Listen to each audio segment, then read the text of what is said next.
You tried so hard. I tried so hard. Yeah, eventually we're going to have Emily on video. Yeah, we'll get there. We are hiring a video person. Yeah. What do you want call to a be a video part person? of this every week? What would you call it? Videographer, producer? Videographer, producer? Is that what I sound like?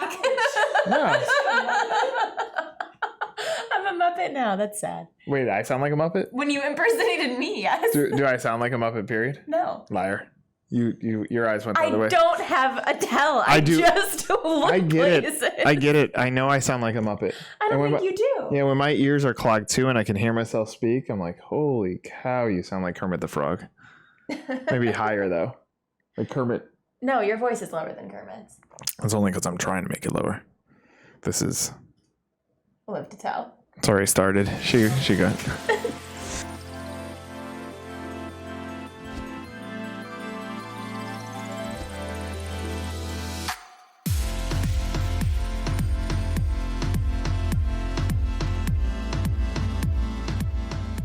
Work, man. So are we back?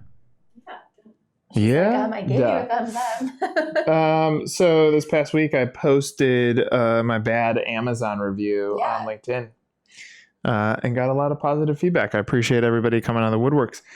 Yeah. And because we're in the beginning of this podcast, to you, young fella who wrote that review, you said you only watched 30 seconds of this, so... He's gone already. Oh, he's gone. You won't hear the shout out. Yeah, I would love a world of transparency where we stop hiding behind the wall. Come on out. Let's have a discussion about this. Actually, you know what? TB, whoever you are, and if you see this, I would invite you into right now, currently, I would invite you into our podcast to have a discussion about why you wouldn't read a book because of 30 seconds of this podcast. And I would encourage you to do better. If you can do a better podcast, I say go for it. Right. Anyway, I like that the audience, the army came out and said, don't buy into the BS. We need to come up with a name for our fandom. Our fandom that is 2 people wide. Scott Thompson. The Scotties. Scotties. Oh, man, cool. That's funny. What are we talking about this week? All right, so fantastic. So Taco Bell, I think we talked about this a while ago when it was still like just an idea. They opened up their Palm Springs resort. So now if you want to stay at a Taco Bell hotel, you can do so for $169 a night if you want a crap view, or over $200 a night if you want a view of their pool. I don't know. Do they like serve Taco Bell like all the time or something? I feel like that's just like... Okay, so the amount of money that you just spent on that hotel... Right. It'll probably work. People love Taco Bell. Yeah, and it's been around long enough that people will like the funniness of it, right? Like the Instagrammers who want to... I was going to say, they'll get good deals with like people that'll make it pop up on your Discover feed and it'll be everywhere. Yeah. No, maybe it's not a bad idea. The cost of a hotel seems like a lot of money, but I mean, the amount of earned media they're getting out of this, they'll recover some money with the 169. They still have to operate a hotel, but I would imagine some of their franchisees are hotel operators. You know what? I'm not going to give this a bad idea. In an unlimited pocket world, I'll give it some credit. And actually, I don't know if we're talking about them this week, but I'm actually going to give a positive shout out to Burger King, even though I tend to rip them apart. Okay. I saw a post, someone that I'm friends with on Facebook said that she's a vegan. She went and tried the Beyond Burger Whopper and said, I'm coming back to Burger King. So there's good product innovation. I also saw, is Arby's in this week? No. Have you seen this Arby's thing? I did. I thought that was fascinating. It was cool. I think it's a good PR. Did you see that, Emily? They're creating a meat carrot. So it's a carrot that looks like a carrot, but it's made out of meat. Like they're reversing it of how everybody's going towards Beyond Meat for burgers. They're like, screw that. Because we have the meats. Meat. Yeah. I thought that was that's a good idea. Yeah. Go Arby's. Sorry, I for that. I just added a few more. Love it. All right. Celebrity. in keeping with our fast food theme, KFC. So they have a franchisee in Australia whose name is Sam Edelman, not the designer, I'm assuming. I don't know who the designer is. But... It's like a brand. I don't even know if he's like a real dude. But basically, he's arguing that his restaurant should have 2 Michelin stars.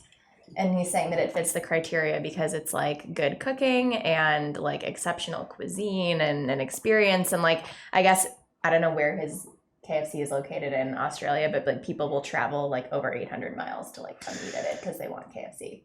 Okay, so I know you're predicting I'm going to criticize this. Smart move. And it is. Now here's the marketing. truth. Do you know what Alinea is? No. Okay, Alinea is a Chicago-based restaurant that is arguably somewhere between top 1 and top 5 restaurants in the world at any given time.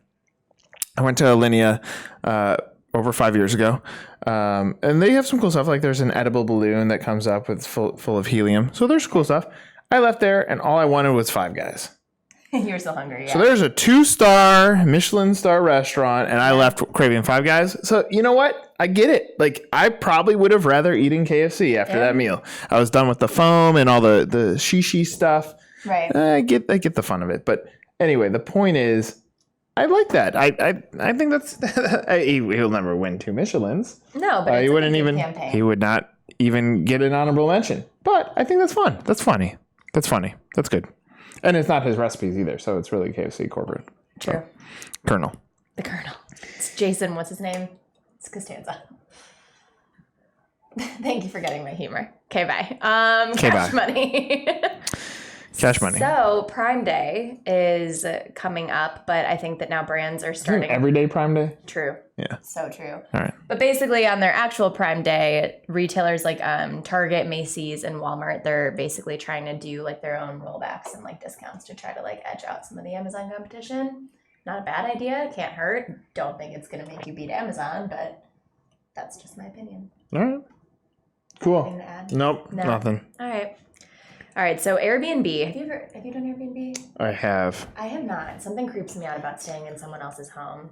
I'm a hotel girl. I haven't stayed in That is a horrible thing for me to say on this thing, but whatever. There it is. There's a teaser. I'm a hotel girl. And then you can play back. You can play back to previous ones. It's not like he raped him. Jesus Christ! Stop it. Yeah, it wasn't me that said it. It's my greatest hits. You Okay. said it. Anyway, I need to figure out what this story Actually, you know what would be good? Mm-hmm. Like as we figure out the video person, the cinematographer, whatever you said. That was in my Muppet voice. I Videographer. don't really have. If I were okay, I'm gonna do my impression of you. It's just you laughing awkwardly. No, because sometimes you get a little bit of that like raspy stuff. So That's true. So. And then I sound emotional about things. It's not like a cool raspy. But then, do you know who Alice? Now I'm gonna screw this up. She's an actress. She's Out of Your League. Alice something. I was just watching a movie on the plane last night. Her way that she talks, I was like, I saw you. Like I heard you. But it's like you go. And now we're gonna talk about KFC. 25, 75, so 45 over there, 45, 60, sold for $19.99. One of my clients the other day asked me if I was from New York because I talk so fast. And I was like, no. I like when you're talking. We are totally off. Yeah, but I like when you're talking and you have your hard stops. Like you're like. Okay, so like it is like I am done hearing your bullshit. It's time to move on. Yeah. All right, Airbnb. All right. I still need to figure out what this is. So basically, if you're like a high-end person and you want to do like a luxury type thing, they're launching like an Uber Black basically, but for Airbnb. So Airbnb Luxe. It's for you. For bougie people like me. Maybe I'll give it a whirl.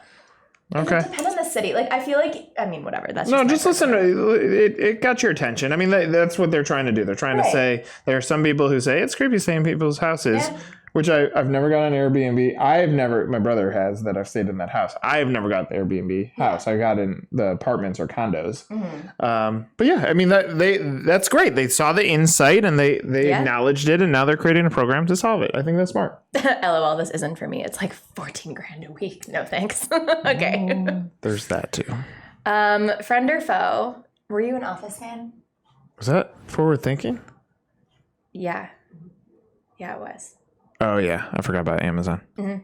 All right, I've never seen The Office. Really? Nope. What? feel I like you'd know. really like it. Game of Thrones, never seen that. So You could keep going. What Breaking Bad, never seen I that. didn't like Breaking Bad. Never seen it, Breaking No, Bad. but yeah, I feel like The Office is actually something like, you would enjoy it. yeah. And now my new thing is when someone's like, "Do you remember that episode of Seinfeld?" When this was, I'm like, "Oh yeah, I love that episode." I'm like, I don't fucking know these episodes. I barely watch Seinfeld. I know, put me in that category too. I got too many other things going on, Well, I feel like responding to bad reviews on Amazon. You're not watching this anymore, bad reviewer. no, he exited like 30 seconds. 40 minutes ago. 40 minutes. All right. So basically, Netflix is taking The Office off its platform, and people are like freaking out. There's like petitions to like get it back on, and like I don't know. I mean, people have like another year to watch it. It's coming off in 2021. So it's a licensing thing. Yeah, But smart by Netflix for announcing it. I know. Because now you get everybody saying like we need this. So when they come back They're and they heroes. raise their subscription prices again, I feel like they did that with another show recently. I'm just saying like I'm sure there's I don't know. mind behind madness. Method to the madness. Method behind the madness of the method. Sure. Whatever. No, I amn't. No, I amn't. All right. Are you heating up now? Great. Great. So What? Oh, how was this week's column? it was good. We haven't gotten into dangerous territory yet. Okay. This week is all about how influencers are nothing new, and it's Oh, just yeah. another buzzword, which I agree with. Yeah, I mean, look, there's all this talk about the influencer and the value of the influencer, but who's the OG? PR. PR, journalists. I mean, that's why people got home at night to watch the news, and whatever the news said was truthful. Now, there's some interesting things to this, like the presidency may have called out some fake news, right? Yeah. And there's probably some truth to that. Yeah. The fair and unbiased is not a statement that exists. No. Okay, so if fair and unbiased is not a reality when it comes to journalists, then doesn't that mean they're influencers? That means they're getting paid to influence based on what they want to influence. So that's the truth. Like the reality is this has been around forever. The other thing that I put in there in the comment that I make is that we are all influencers. Yeah. Like it's cool that we want to put this buzz marketing term around. We're going to do an influencer strategy. No. You're just going to get people to talk about you, and people are already talking about you. And if you want to save money, pay the people that are already talking to you. Give them something as a thank you. And that's how in an original social media world, when we started the agency, which I would still argue is we're the first social media agency that ever existed. Bring your arguments to the table. We'll do a little round table. I mean, the whole point was let's celebrate those that are willing to say great things. So you just said, man, I love Topper's Pizza. Well, let's give them a free pizza. Let's say thank you for saying the nice things about us. But in this world, we've turned into like the negative review is king. Like we want to get people back. We want to punch back. We want to have that final voice. Yeah. We want to have that final word. And therefore, there's this opportunity to also shift the conversation back to being positive. Like, let's talk about the positive things. This life is going to go by too short. Stop getting wrapped up in all the negative bullshit. So the reality is those conversations, those things are already there. It's just up to brands to extract it. Two, the journalist is always the original influencer. So be able to own that, take a portion of that and leverage that for your brand. That's why the PR bucket comes into play. And don't overthink this. Like the reality is if you want someone to really move your product, like getting Kendall Jenner, that's something else. Get her to write about you on her Instagram. Do I think that's going to move the needle? Maybe. But it's interesting. There's this guy in my... Billy McFarland might argue otherwise Sure. on that one. McFarland would. Well, it works. It got a lot of people there. So, so my last 10 seconds, I have a guy that I know. He got mentioned on the Today Show for best products for Father's Day. His website blows up. He makes $1 million off of that thing. The influencer is Today Show. I mean, that's the thing. It's been around forever. So don't overcomplicate this. OG is the journalist. And you. And me. We are OGs. We are all influencers in this crazy, crazy world. It's like a radio sign off. us.